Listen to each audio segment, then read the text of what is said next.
This should be environmental management accounting second video. In this video, it will be short. I will try to make it short. Again, I will speak very clearly and slowly.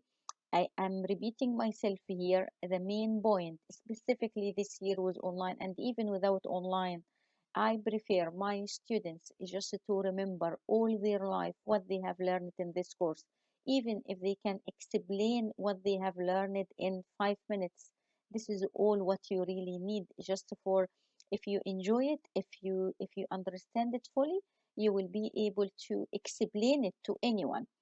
So this is the second video.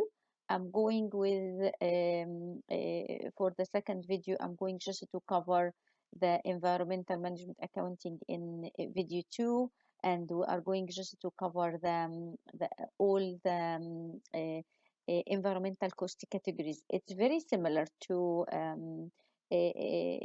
quality, as I mentioned in the previous video, but it's focused more on the environmental cost or environmental dimension. So uh,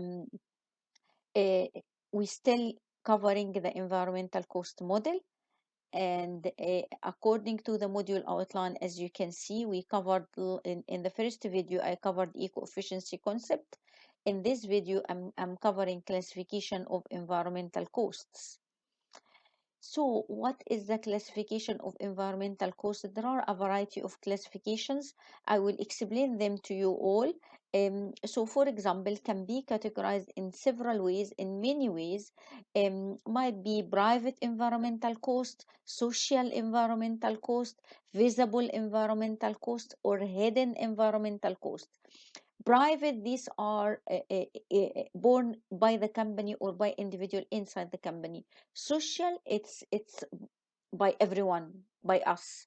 I think the social environmental cost is what you are doing in your coursework, because biodiversity loss, etc., is a result of the social environmental cost that human are causing. Visible environmental costs are those costs that known and clearly identified as related to environmental issues. Hidden cannot be clearly tied to any environmental issues, but there are some. The main classification that we are very, very interested in management accounting 3 in general, and in this particular topic in particular, is the environmental quality cost model.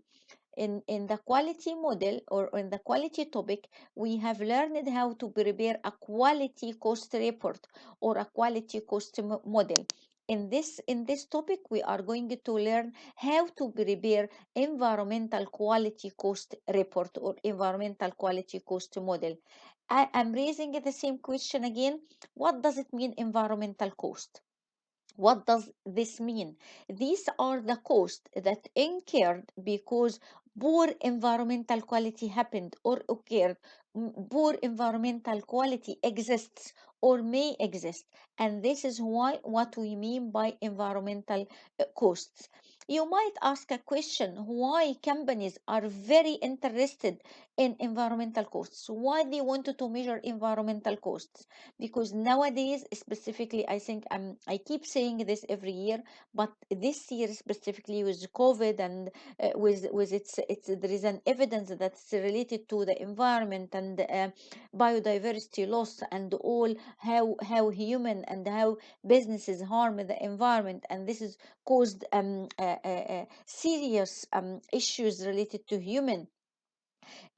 Companies are very interested, or should be regulated. By the way, I will update you whether the social and environmental accounting, including extinction accounting, including biodiversity, including all of this, will be mandatory or not, because as I said, there is a letter sent to IFRS from all professors and all professionals just asking for this branch to be mandatory, and to have to be included in the generally accepted accounting principles, and we should have specific standards for them.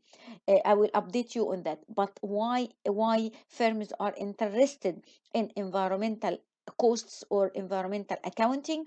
It's because it's becoming very clear now that improving environmental performance will reduce costs and will provide a competitive advantage. So for companies to, I think that the future will let us know that companies who are reducing the environmental quality costs, they will have a better competitive advantage, a better reputation, a better position in the market, a better customer satisfaction, a better supplier relationship, a better good relationship with nature, with biodiversity, with every stakeholder. So this is very important for you to learn why environmental quality cost is important, why measuring them is important.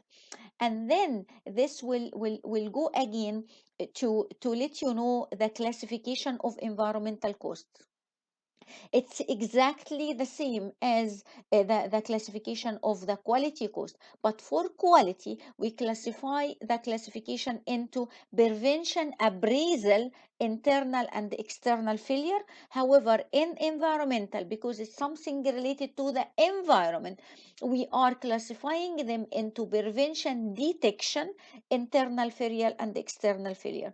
The idea is still the same, that company should invest more in control activities, in quality control activities that includes the prevention activities and the detection activities, and to see more reduction on both internal and external failure for companies.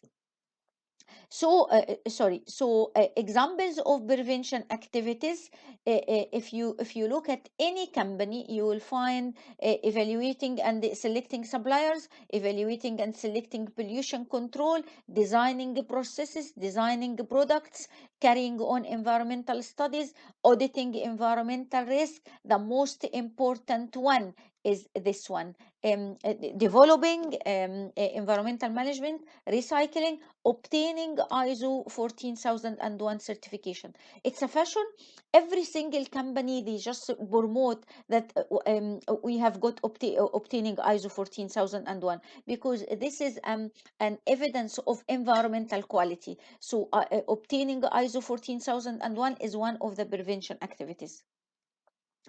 Detection activities is auditing environmental activities, inspecting products, developing environmental performance, testing for pollution, verifying supplier, measuring pollution or contaminating levels. So these are the detection activities. The same as quality, internal failure is something that happen inside the company, operating pollution, anything related to pollution control equipment inside the company, treating and disposing any toxic waste inside the company. Should be internal failure, maintaining pollution equipment, recycling scrap, license facilities, anything that happen related to environmental activities inside the company, we classify it as internal failure activities. External failure activities, on the other hand, is anything that has been done outside the company: cleaning up a polluted leak, cleaning up oil spills, cleaning up a contaminating soil. And this is what many companies will do. If you look, I think some of your coursework is something like, even companies that they are not harming the environment, they are not damaging the environment, but even planting trees, this is to help the environment or to help the nature, just to kind of recover quickly. So the company that any money that they invest or spend on something like this, because of their damaging. So for example, any oil and gas companies, if they do anything related to cleaning up oil, this is classified as external failure. I think everyone should be aware of what's happening in the PP as one of the oil and gas companies, and all this, it was all over the news, how the oil that they spilled in the, I think it was in the ocean or in Mediterranean Sea, I can't really remember, and how much this cost them, and how much this affecting the reputation, etc. And this classified as external failure. Receiving medical care due to polluted air, I just put S between brackets here, that means it's related to social, because it's not only harming the environment or harming the soil or harming the sea. It's some companies went to something extra by some people just got polluted, got some medical because of the polluted areas, losing employment because of the contamination. Also, I know that you hate the word COVID, etc., but I have written a blog with Dr. David Lang, your BIAC program leader. We just identified that in this small blog, that people who are living in a polluted area, they are like they affected badly with COVID, and there is statistics all over the news, or all over, if you try to search about that, I can send you my blog, as well, or you can find it online. But there is a huge link between people who are living in polluted area and COVID. So that means that this is affecting the people health. So we cannot now today say environmental is a separate discipline, cannot affect accounting, or cannot affect this, or cannot affect that, because by all means, whether we are accountants, whether we are doctors, whether we are engineers, whether we are whatever, by the end of the day, we are human being. We are human being who are outside our job. We are living our life normal. So all of this affecting us as human. I hope you absorb this point. I think that's me for this video, and I hope I will you enjoy, and I will see you in another video. Bye bye.